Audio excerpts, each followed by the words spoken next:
Selamat siang Indonesia. Anda menyaksikan seputar Bali terkini pukul 11 WITA bersama saya Arna Suputra. Pemirsa, status awas Gunung Agung, masyarakat yang bermukim di kawasan rawan bencana diperintahkan kembali mengungsi. Dengan tingginya jumlah pengungsi di pengungsian, berbagai kendala dikeluhkan terutama terkait dengan air bersih dan MCK.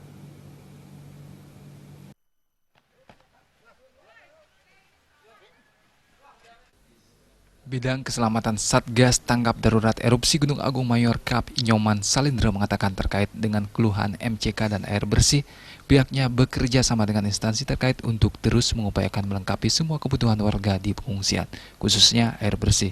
Pemerintah melalui PDAM Kabupaten Karangasem telah mengupayakan ketersediaan air bersih di tiap-tiap pengungsian. Sejumlah langkah telah diambil diantaranya membuat sumur bor dan membawa air bersih dengan mobil-mobil tangki ke pengungsian sehingga krisis air bersih di titik-titik pengungsian dapat diatasi. Banyak pengungsi yang mengungsi ke Balai Banjar sehingga jumlah MCK-nya sangat sedikit tetapi yang menggunakannya banyak. Terkait hal tersebut, MCK telah disiapkan di berbagai titik pengungsian.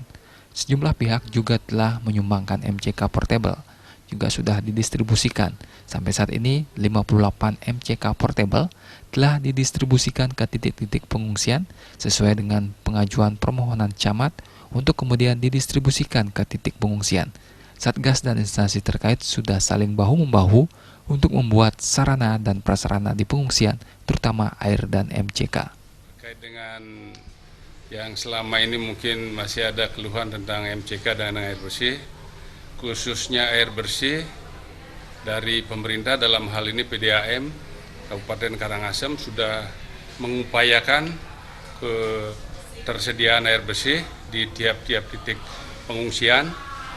Ada beberapa hal yang dilakukan, diantaranya ada pembuatan sumur bor, dropping dari mobil-mobil tangki yang sudah disiapkan ke titik-titik pengungsian sehingga khususnya air bersih ini akan bisa teratasi. Bahu-membahu untuk membangun MCK sudah kita kerjakan di beberapa titik untuk bisa teratasi terkait dengan MCK ini.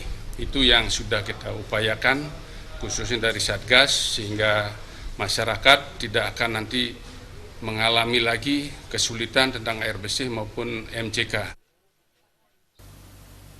Masyarakat dihimbau selalu waspada dan mentaati peraturan yang telah ditetapkan pemerintah untuk mengosongkan KRB untuk mengantisipasi seandainya Gunung Agung kembali erupsi. Ratna, Bali TV. Sekian seputar Bali terkini kali ini. Terima kasih untuk perhatian Anda. Salam Indonesia.